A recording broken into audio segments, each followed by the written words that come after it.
പത്തനംതിട്ട തുലാപ്പള്ളി പുളിയൻകുന്ന് മലയിൽ കാട്ടാനയുടെ ആക്രമണത്തിൽ കർഷകൻ കൊല്ലപ്പെട്ട സംഭവത്തിൽ നാട്ടുകാരുടെ പ്രതിഷേധ സമരത്തിൽ UDF സ്ഥാനാർത്ഥി ആന്റോ ആന്റണിയും NDA സ്ഥാനാർത്ഥി അനിൽ ആന്റണിയും പങ്കെടുക്കാനെത്തി. LDF സ്ഥാനാർത്ഥി തോമസ് ഐസക്കിന്റെ അസാന്നിധ്യം ശ്രദ്ധിക്കപ്പെട്ടു. ആന്റോ ആന്റണിയും അനിൽ ആന്റണിയും വന്യമൃഗ ആക്രമണ വിഷയത്തിൽ ഇടത് സർക്കാർ കാര്യക്ഷമമായി ഇടപെട്ടില്ലെന്ന് വിമർശിച്ചു. 10 നയ പൈസ നിങ്ങൾ ചെലവഴിക്കുന്നുണ്ട്.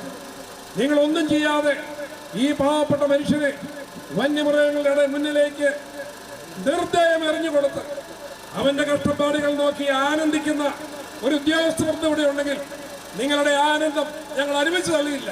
ഇത് പാവപ്പെട്ടവന്റെ അവസാനത്തെ പോരാട്ടമാണ്. ഈ നാട്ടിൽ ജീവിക്കണമോ മരിക്കണമോ എന്താണ് വേണ്ടതെന്നുള്ള അവരുടെ അവസാനത്തെ പോരാട്ടമാണ്. ആ പോരാട്ടത്തിൽ അവരൊറ്റപ്പെട്ടു പോകാൻ ഈ നാട്ടിൽ ആരും അനുവദിക്കില്ല. എല്ലാവരും അവരുടെ കൂടെയാണ്. ഇതിൽ രാഷ്ട്രീയമില്ല, ഇതിൽ ജാതിയും മതവുമില്ല. ഈ നാട് ഒരുമിച്ച് ഈ പാവപ്പെട്ട കൃഷിക്കാരോടൊപ്പം നിൽക്കും, യാതൊരു സംശയവും വേണ്ട. കഴിഞ്ഞ ഏതാനും മാസങ്ങൾക്ക് മുമ്പ് സോളാർ ഫെൻസിങ്ങിന് വേണ്ടി ഏകദേശം 60 കോടി നമ്മൾ കൊടുത്തിട്ടുണ്ട്. പക്ഷേ ഇവിടെ പല കാരണങ്ങളാലൊന്നും നടന്നിട്ടില്ല. ഇപ്പോൾ കഴിഞ്ഞ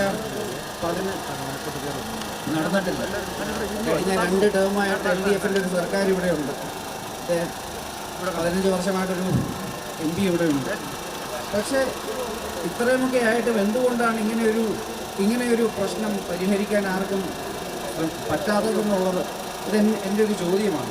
DFO, കളക്ടർ, ജില്ലാ പോലീസ് മേധാവി എന്നിവരുമായുള്ള ചർച്ചയിൽ ആരൊക്കെ പങ്കെടുക്കണം എന്നത് സംബന്ധിച്ച് പോലീസും നാട്ടുകാരും ജനപ്രതിനിധികളും തമ്മിൽ തർക്കവും ഇതിനിടെ നടന്നു. ഈ കേറിയതിൽ MP കയറണം, അല്ലാതെ കാണുന്നവർ അതിനകത്ത് കയറില്ലേ? ഇവിടുത്തെ നാട്ടിലെ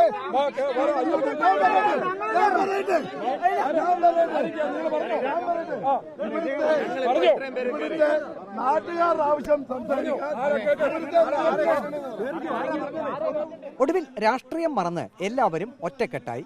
കാട്ടാനയുടെ ആക്രമണത്തിൽ മരിച്ച ബിജുവിന്റെ കുടുംബത്തിന് നീതി കിട്ടുക, ആ ഒരൊറ്റ ലക്ഷ്യത്തിലായി പിന്നീട് സ്ഥാനാർത്ഥികളും ജനപ്രതിനിധികളും നാട്ടുകാരും. റിപ്പോർട്ടർ, പത്തനംതിട്ട.